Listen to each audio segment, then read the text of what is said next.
नमस्कार बच्चों, मैं निम्बल सैनी आप सभी का बहुत बहुत स्वागत करती हूँ आपकी इस क्लास में। तो हार्दिक अभिनंदन है सभी का। फटाफट से आ जाइए, जो भी बच्चे नहीं आए लेकिन आ गए हैं। मैंने अभी देखा है कि बहुत सारे बच्चे, वैसे मुझे यूपी बोर्ड में तो काफ़ी बच्चे मिलते हैं, लेकिन अलग जो भी अदर बोर्ड है उनमें बहुत कम बच्चे हैं, तो जल्दी आ जाइए।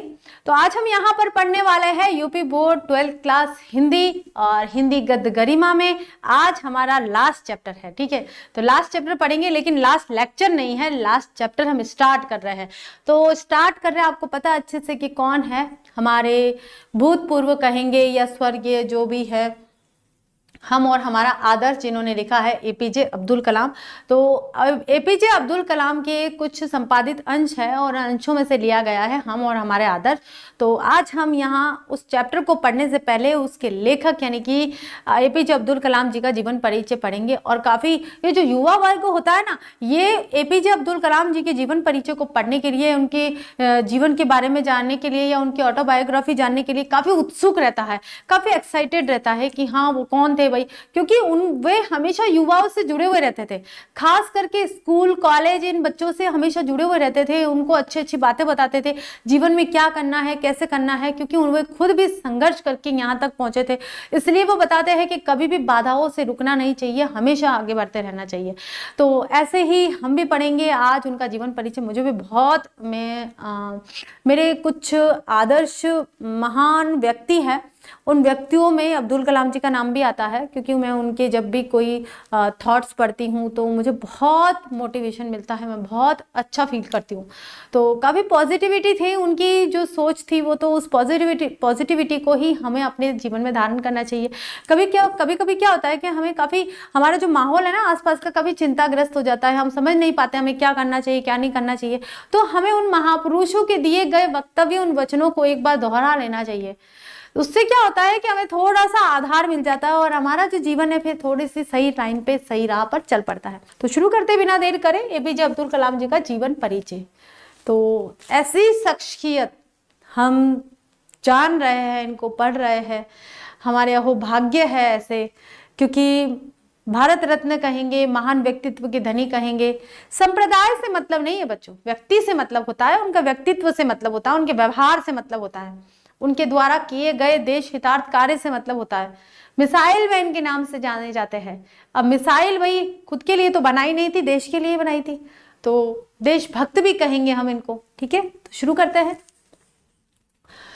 डॉक्टर एपीजे अब्दुल कलाम, अब नाम भी याद करना होगा, इनका नाम क्या है, ठीक है। तो अबुल पाकिर जैनुलाब्दीन अब्दुल कलाम, इनका नाम क्या है, अबुल पाकिर जैनुलाब्दीन अब्दुल कलाम इनका पूरा नाम है। जन्म हुआ था 1931। तो 1931 यहाँ पर हमारा जो शायद डेट आएगी 15 अक्टूबर आएगी शायद। एक मिनट, थोड़ा सा मुझे देखना पड़ेगा कहाँ हुआ था। हाँ 15 अक्टूबर सही है, 15 अक्टूबर, ठीक है। 15 अक्टूबर 1931 में इनका जन्म हुआ था। कहाँ हुआ था, रामेश्वर के धनुषकोडी गांव में हुआ था, है ना, याद हो तो आपको। रामेश्वर के धनुषकोडी एक छोटे से गांव में उनका जन्म हुआ था। प्रसिद्धि थी इनकी क्या है भाई, मिसाइल मैन और जनता के राष्ट्रपति थे, हमारे राष्ट्रपति भी बने थे ये, ठीक है। मिसाइल मैन के नाम से जाना जाता है, और वैसे मिसाइल मैन के बाद में ये राष्ट्रपति भी बने थे, उससे पहले मिसाइल मैन के नाम से जानते थे उनको। पिता का नाम है जैनुलाब्दीन और माता का नाम है अशिम्मा, और शिक्षा उन्होंने इंजीनियरिंग किया था, ठीक है। हो गया क्लियर कि 15 अक्टूबर 1931 में मिसाइल मैन जनता के राष्ट्रपति जैनुलाब्दीन का जन्म हुआ था, और अब्दुल कलाम का जन्म हुआ था। पिता का नाम जैनुलाब्दीन है और अशिम्मा उनकी माता है, और उन्होंने इंजीनियरिंग किया था। लेखन विधा में काव्य भी लिखी है उन्होंने, आत्मकथा भी लिखी है, और विज्ञान के विषय में भी उन्होंने कई लेख लिखे हैं। भाषा आती है उनकी सरल, प्रवाहमय, बोधगम्य। बोधगम्य का मतलब होता है समझने योग्य, ठीक है, समझने योग्य।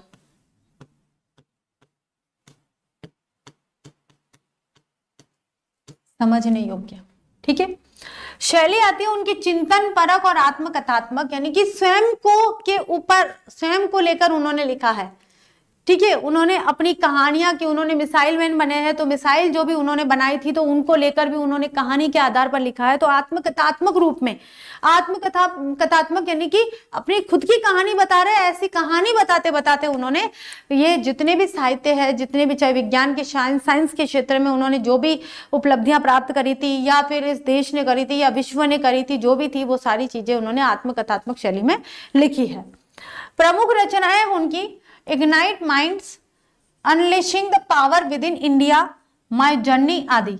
ठीक है, इसको और डिटेल में हम पढ़ेंगे, यहाँ थोड़ी थोड़ी है। मृत्यु हुई थी 27 जुलाई सन 2015 में। अब क्या हुआ था देखिए बच्चों, जब मेघालय के शिलोंग में एक कॉलेज था, उस कॉलेज में प्रख्यान दे रहे थे, मतलब कुछ बोल रहे थे वे। ठीक है, उस दौरान ही उन्हें हार्ट अटैक आया और अटैक आने के साथ ही उनकी हृदयघात से मृत्यु हो गई थी। शिलोंग के कॉलेज था, शायद कॉलेज में हुआ था, 27 जुलाई सन 2015 की बात है। वे उस समय भी, यानी कि ऐसे नहीं है कि मृत्यु हुई थी तो वो बिस्तर पे पड़े थे, ऐसा नहीं हुआ था। वे बच्चों से वार्तालाप कर रहे थे, बच्चों को कुछ बता रहे थे कॉलेज में। तो वहां वो बात करते करते, कुछ बोलते बोलते अचानक से अटैक आया और बस उनकी मृत्यु हो गई। अब करते हैं यहां हम डिटेल में इनका पूरा जीवन परिचय पढ़ते हैं। तो ये आ गया यहां जीवन परिचय। ठीक है, मिसाइल मैन एवं जनता के राष्ट्रपति के रूप में प्रसिद्ध डॉक्टर एपीजे अब्दुल कलाम का पूरा नाम अबुल पाकिर जैनुलाब्दीन अब्दुल कलाम है। कलाम का जन्म 15 अक्टूबर 1931 को धनुषकोडी गांव रामेश्वर तमिलनाडु में हुआ था। ठीक है, इनके पिता जैनुलाब्दीन एक नौका मालिक थे। नौका क्या होती है? नाव। एक नाव के मालिक थे, मतलब मछुआरे थे, सिर्फ और सिर्फ नाव के मालिक थे एवं मछुआरे थे। इनकी माँ का नाम अशिम्मा था। कलाम जी अपने 5 भाई बहनों में सबसे छोटे थे। 5 भाई बहन थे, उनमें सबसे छोटे अब्दुल कलाम थे। कलाम जी के घर की आर्थिक स्थिति ठीक नहीं थी, इसलिए वह पढ़ाई करने के साथ साथ काम भी करते थे। वह अपनी स्कूली शिक्षा की जरूरत पूरी करने के लिए हर दिन अखबार बेचकर पैसा कमाते थे। देखिए संघर्ष, देखिए कहां से शुरू हुआ, स्कूलिंग से शुरू हो गया। ठीक है, 5 भाई बहन थे। एक नाव के मालिक को कितना मिलता होगा, कितनी आमदनी होती होगी? 5 बच्चों को खिलाना है, पहनाना है, घर चलाना है, पढ़ाना है, लिखाना है, सब कुछ करना है, उनकी मूलभूत आवश्यकताओं की पूर्ति करनी है। तो ये सब एक कमाई में कैसे हो सकता था? तो बच्चों ने क्या करा, उस समय ये भी होता था कि बच्चे खुद भी अपने घर का पालन पोषण करने के लिए तैयार रहते थे, तो कुछ ना कुछ कार्य करते थे। तो अब्दुल कलाम ने भी क्या करा भाई, अखबार बेचकर पैसा कमाया। इन्होंने अपनी प्रारंभिक शिक्षा रामनाथपुरम के एक मैट्रिकुलेशन स्कूल में पूरी की। ठीक है, प्रारंभिक शिक्षा कौन सी होती है बच्चों? कक्षा 1 से लेके 8 तक की जो होती है वो प्रारंभिक शिक्षा कही जाती है। तो रामनाथपुरम के एक मैट्रिकुलेशन स्कूल से उन्होंने पूरी की और स्नातक की पढ़ाई सेंट जोसेफ कॉलेज तिरुचिरापल्ली से पूरी करी थी। उसके बाद इन्होंने प्रौद्योगिकी संस्थान मद्रास से 1960 ईस्वी में अंतरिक्ष इंजीनियरिंग की शिक्षा पूरी की। ठीक है, उनको इंटरेस्ट इसी में था, अंतरिक्ष इंजीनियरिंग की शिक्षा पूरी की। इनकी विद्वता से प्रभावित होकर इन्हें डॉक्टर की मानद उपाधि दी गई। डॉक्टरेट की, यानी कि पीएचडी के बाद डॉक्टरेट लगता है, लेकिन ये स्वयं ही इतने विद्वान थे, इतने ब्रिलियंट थे, उनको डॉक्टरेट की उपाधि प्राप्त कर दी गई। ठीक है, ये था उनका जीवन परिचय। 27 जुलाई 1915 ईस्वी को भारतीय प्रबंधन संस्थान शिलोंग मेघालय में एक व्याख्यान के दौरान हृदयघात से उनकी मृत्यु हो गई। देखिए, भारतीय प्रबंधन संस्थान शिलोंग कहां पर है? मेघालय। वहां पर एक व्याख्यान दे रहे थे, उस व्याख्यान के दौरान थी हृदयघात क्या होता है? हार्ट अटैक होता है। हृदयघात से उनकी मृत्यु हो गई। भले ही वे आज इस संसार में नहीं हैं, किंतु उन्होंने भारत को जो सफलता और ऊंचाई दी है उसको पूरा देश ही नहीं बल्कि विश्व सदा याद रखेगा। मिसाइल मैन कहे जाते हैं, मिसाइल जिन्होंने बनाई है वो है एपीजे अब्दुल कलाम। तो केवल भारत के लिए ही नहीं, पूरे विश्व के लिए एक बहुत बड़ी धरोहर वो यहाँ पर देकर गए हैं। कलाम जी अविवाहित थे, यानी कि मृत्यु पर्यंत तक वे अविवाहित ही रहे थे, उन्होंने विवाह नहीं किया था। अपनी शिक्षा पूरी करने के पश्चात रक्षा अनुसंधान एवं विकास संगठन, जिसको क्या बोलते हैं, डीआरडीओ, ठीक है, डीआरडीओ से वैज्ञानिक के रूप में जुड़े। किससे जुड़े? वैज्ञानिक के रूप में। कि अपनी शिक्षा पूरी कर ली उन्होंने, डॉक्टरेट की उपाधि उनको मिल गई। उसके बाद उन्होंने क्या करा भाई, रक्षा अनुसंधान और विकास संगठन जिसको DRDO कहा जाता है से वैज्ञानिक के रूप में जुड़ गए, एक साइंटिस्ट के रूप में जुड़कर उन्होंने कार्य करना प्रारंभ कर दिया DRDO से। प्रारंभ में इन्होंने छोटे हेलीकॉप्टर डिजाइन करने में अपना महत्वपूर्ण योगदान दिया कि छोटे छोटे हेलीकॉप्टर जो बनाते हैं उनको कैसे डिजाइन करना है, कैसे बनाना है, इसमें उन्होंने अपना काम करा। अंतरिक्ष अनुसंधान के लिए भारतीय राष्ट्रीय समिति का हिस्सा होने के कारण इन्हें भारत के महान वैज्ञानिक विक्रम अंबालाल साराभाई जैसे लोगों के साथ काम करने का मौका मिला। विक्रम साराभाई भी एक वैज्ञानिक थे जिनका नाम लिया जाता है हमारे भारतीय साइंटिस्ट के रूप में, जैसे होमी जहांगीर बाबा है, CV रमन है, विक्रम साराभाई है। इनके साथ और भी बहुत सारे ऐसे वैज्ञानिक हैं। उनमें से विक्रम साराभाई के साथ में काम करने का मौका किसको मिला भाई? किनको मिला? APJ अब्दुल कलाम को मिला। तो क्लियर हो गया यहाँ पर कि स्टार्टिंग में उन्होंने छोटे हेलीकॉप्टर डिजाइन करे और उसमें बहुत बड़ा योगदान दिया उन्होंने। अंतरिक्ष अनुसंधान के लिए भारतीय राष्ट्रीय समिति का हिस्सा होने के कारण इन्हें, क्योंकि अंतरिक्ष अनुसंधान में भारतीय राष्ट्रीय की तरफ से, भारत की तरफ से बहुत बड़ा योगदान दे रहे थे वो, इसलिए भारतीय राष्ट्रीय समिति का हिस्सा होने के कारण इन्हें भारत के महान वैज्ञानिक विक्रम साराभाई के साथ काम करने का मौका भी मिला था। 1969 यानी कि 1969 में इन्हें भारतीय अंतरिक्ष अनुसंधान संगठन ISRO भेज दिया गया, जहां इन्होंने परियोजना निदेशक के रूप में कार्य किया। DRDO से उन्होंने वैज्ञानिक जीवन शुरू किया था, ठीक है, और 1969 में उनको ISRO भेज दिया गया। तो ISRO के वहां से उन्होंने नई परियोजना, यानी कि इन्होंने परियोजना निदेशक के रूप में कार्य किया कि जो भी कोई प्लानिंग बनाई जाती है, योजना बनाई जाती है, उसके निदेशक के रूप में कार्य किया था, डायरेक्टर के रूप में। इन्होंने पहला उपग्रह प्रक्षेपण यान और ध्रुवीय उपग्रह प्रक्षेपण यान को बनाने में अपना विशेष योगदान दिया और यह प्रक्षेपण बाद में सफल भी हुआ था। 1980 ईस्वी में भारत सरकार ने एक आधुनिक मिसाइल प्रोग्राम अब्दुल कलाम के निर्देशन में शुरू करने का विचार किया और इस कार्य के लिए इन्हें दोबारा DRDO भेज दिया। 1969 में इनको ISRO भेजा। ISRO में फिर इन्होंने जो भी परियोजनाएं थी, परियोजना निदेशक के रूप में कार्य किया। उसके बाद में उन्होंने कई उपग्रह प्रक्षेपण किए और उनकी निगरानी में कई उपग्रहों का निर्माण भी किया गया, प्रक्षेपित भी किया गया और ये प्रक्षेपण सफल भी हुए।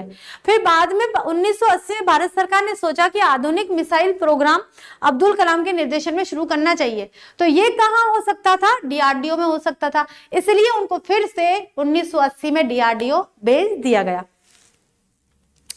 इसके बाद एकीकृत निर्देशित मिसाइल कार्यक्रम कलाम जी के मुख्य कार्यकारी के रूप में शुरू किया। कलाम जी ने क्या करा भाई? एकीकृत यानी कि सबको इकट्ठा करके और निर्देशित मिसाइल, यानी कि अब मिसाइल बनानी है तो सबको एकत्रित करके, एक व्यक्ति का काम तो होता नहीं है, कई छोटे बड़े साइंटिस्ट उसमें शामिल होते हैं, कई लोगों का दिमाग चलता है, लेकिन जो परियोजना है, जो प्लानिंग है, वो जो निर्देशन है वो एक व्यक्ति के अंदर ही होते हैं, लेकिन सबका मिला जिला रूप होता है। तो इसके बाद एकीकृत निर्देशित मिसाइल कार्यक्रम कलाम जी के मुख्य कार्यकारी के रूप में शुरू किया गया। अब्दुल कलाम के निर्देशन में ही अग्नि मिसाइल, पृथ्वी जैसे मिसाइल का बनना सफल हुआ। अग्नि मिसाइल और पृथ्वी मिसाइल, अग्नि और पृथ्वी के नाम से जो मिसाइलें हैं वो किनके नाम से है? अब्दुल कलाम जी ने बनाई थी। और अगर ये बनी है तो इनका सफल होना किस पर निर्भर करता है? अब्दुल कलाम जी पर निर्भर करता है। कलाम जी सन 2002 ईस्वी में भारत के 11वें राष्ट्रपति के रूप में निर्वाचित हुए, ठीक है, और इन्होंने दूसरी बार राष्ट्रपति का चुनाव लड़ने से मना कर दिया। अगर वे दूसरी बार भी लड़ते तो वे जीत जाते, लेकिन उन्होंने मना कर दिया और वहां से सेवानिवृत्त हो गए। 25 जुलाई 2007 ईस्वी को अपना राष्ट्रपति पद छोड़ दिया, ठीक है। 2007 ईस्वी को उनका राष्ट्रपति पद के जो समय सीमा थी वो पूरी हो गई और उन्होंने राष्ट्रपति पद वहां से छोड़ दिया, ठीक है। कलाम जी ने, अब देखिए क्या हुआ था, छोड़ने के बाद उन्होंने अपना कामकाज नहीं छोड़ा, ऐसा नहीं है कि 11वें राष्ट्रपति बन गए थे या फिर उन्होंने 2007 तक जो कार्य किया, 2015 में उनकी मृत्यु हुई थी, तो 2007 से लेके 2015 7 वर्षों में 7 से 8 वर्षों तक वे बैठे नहीं रहे थे। वे अलग अलग संस्थानों में जाते थे, अलग अलग कॉलेजों में जाते थे, व्याख्यान देते थे, इंजीनियरिंग कॉलेजों में जाते थे, वहां बच्चों को मोटिवेट करते थे, बच्चों से वे हमेशा जुड़े रहते थे, युवा वर्ग से जुड़े रहते थे, युवा वर्ग को वे हतोत्साहित करते थे कि आप आगे क्या कर सकते हो, आप देश के भविष्य हो, आपको किस फील्ड में जाना चाहिए, कोई कार्य कैसे मुश्किल हो रहा है तो उसको आसान करना चाहिए। जितना भी समय उन्होंने बाद में अपना निकाला है, वो सभी युवा वर्ग और बच्चों के साथ निकाला है, उनको आगे बढ़ने की प्रेरणा देने के लिए निकाला है। कॉलेजों में जाकर व्याख्यान करते थे। इसी बीच जब 2015 में वे शिलोंग में एक भारतीय प्रबंधक एक संस्थान था, उसमें जब व्याख्यान कर रहे थे, उसी समय हृदयघात से उनकी मृत्यु हो गई थी। तो वे रुके नहीं थे, वे हमेशा कुछ ना कुछ देश हितार्थ करते थे। वे विदेशों में भी जाते थे, विदेशों में भी बच्चों को मोटिवेट करते थे। ऐसा नहीं है कि केवल भारत के बच्चों के लिए, ऐसा नहीं। बच्चे यानी कि बहुत छोटे बच्चों की बात नहीं करते, हम उन बच्चों की बात कर रहे हैं जो अपने भविष्य को लेकर चिंतित रहते हैं। उन बच्चों की मन मस्तिष्क में जो भी दुविधा होती थी, उन दुविधाओं को वे दूर करने का प्रयास करते थे। अब आती है कलाम जी की पुस्तकें। मुख्य पुस्तकें कौन कौन सी है उनकी, तो देखिए मोस्टली उन्होंने इंग्लिश में ही लिखा है, क्योंकि तमिलनाडु के थे वे और तमिलनाडु में हिंदी कम चलती थी। तो बच्चों क्या होता था कि या तो तमिल भाषा में लिख लेते, ठीक है, तो तमिल में तो नहीं, उन्होंने इंग्लिश में लिखा है, लेकिन कहीं कहीं पर कुछ हिंदी में भी है, कुछ अनुवादित भी है उनका, क्योंकि सभी हमारे जो भारत की जो भाषा है वो कौन सी है भाई, हिंदी है। तो उनकी जो जितनी भी रचनाएं उनको अनुवाद भी किया गया है, तो आपको हिंदी में भी उपलब्ध हो जाएगी। तो मैक्सिमम उनकी जो रचनाएं हैं वो इंग्लिश में है, क्योंकि इंग्लिश ही ज्यादा जानते थे वे, ठीक है। India 2020 a vision for the new millennium 1998, ठीक है, ये उनकी पहली रचना। दूसरी रचना है wings of fire and autobiography 1999, ठीक है, उनकी खुद की बायोग्राफी है। और वैसे उन्होंने जितना भी लिखा है बायोग्राफी के तौर पर ही लिखा है, जो भी लिखा है, जितनी भी उनकी लिखने की जो लेखन साहित्य की जो शैली है, तरीका है, उनका आत्मकथात्मक है, यानी कि ऑटोबायोग्राफी के रूप में ही उन्होंने लिखा है। जो भी साहित्य लिखा है उसको आगे भाई कहानी के तौर पर ही, जैसे वे स्वयं ही बोल रहे हैं, ऐसा लिखा है। तीसरी रचना है अग्नि की उड़ान, ये हिंदी में है, 1999 यानी कि 1999। चौथी रचना है ignite minds unleashing the power with in Indian 2002 या 2002। पांचवी रचना है उनकी आरोहण, और प्रमुख स्वामी जी के साथ मेरा आध्यात्मिक सफर, उसको उन्होंने, ये भी एक आत्मकथात्मक रचना कही जाएगी, ये भी आत्मकथात्मक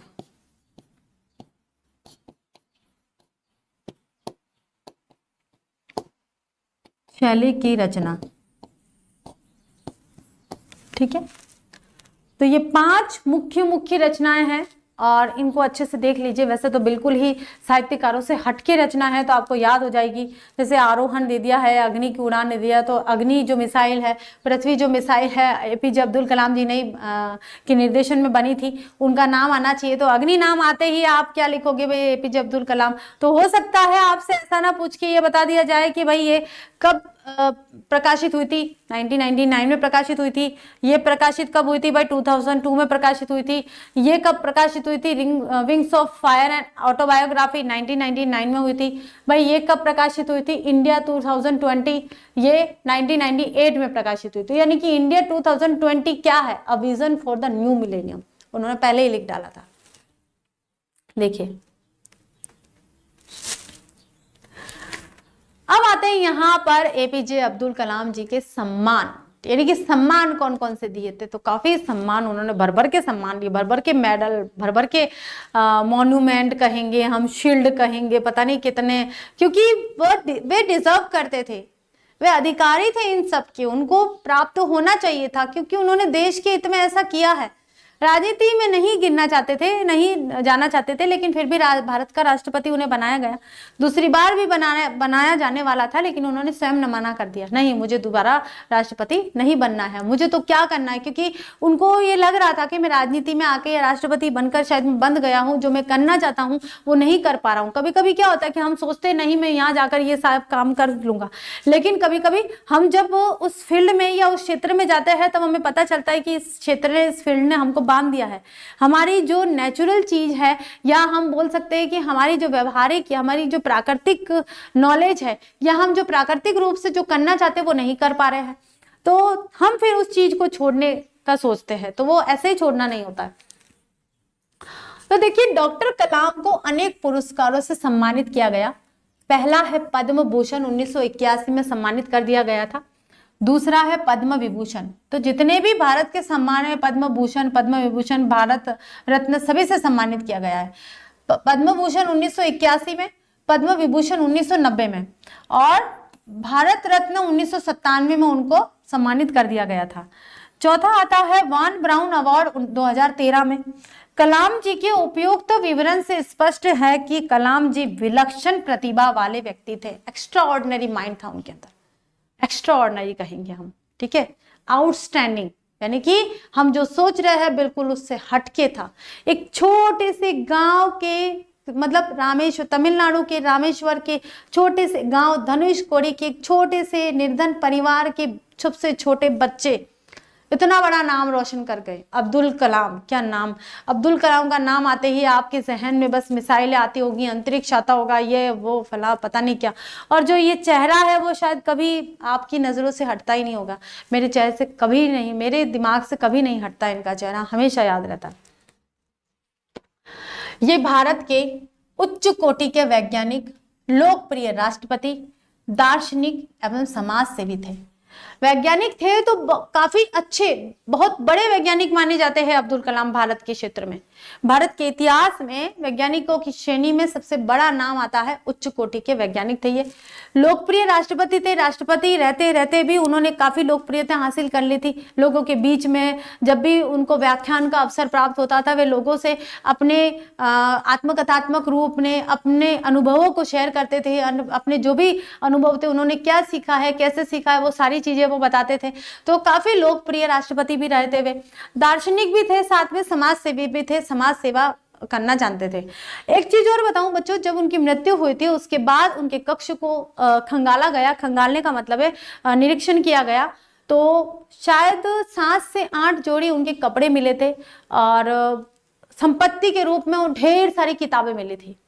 ज्यादा कुछ संपत्ति थी नहीं उनके पास, काफी सादगी भरा जीवन जीते थे वे, बहुत ही सिंपल लाइफ जीती उन्होंने। कोई लग्जरी सामान नहीं था उनके कक्ष में, ऐसा कुछ नहीं था कि आप कहोगे कि एक मिसाइल मैन, विश्व के इतने बड़े वैज्ञानिक का जो रूम है वो कैसा है। बहुत ही सादगीपूर्ण जीवन था, लेकिन उनके जो विचार थे वो कैसे थे बच्चों, उच्च थे। भारत के साहित्य में, भारत के जो भी साहित्य है उनमें लिखा गया है, और कई बार आपने है ना स्कूलों में या कहीं पर ऐसा कोई कोटेशन देखा होगा, कुछ लिखा हुआ सुविचार देखा होगा, सादा जीवन उच्च विचार। कि हमें, मेरे फादर भी हमेशा यही बोलते हैं, मेरे पापा हमेशा यही कहते हैं कि व्यक्ति को बड़ा बनना चाहिए, लेकिन कैसा बनना चाहिए कि उसका जीवन बिल्कुल सादगीपूर्ण होना चाहिए, लेकिन उसके जो विचार है वो बहुत उच्च कोटि के होने चाहिए, श्रेष्ठ होने चाहिए, तभी वो मनुष्य आगे सफलता प्राप्त कर सकता है।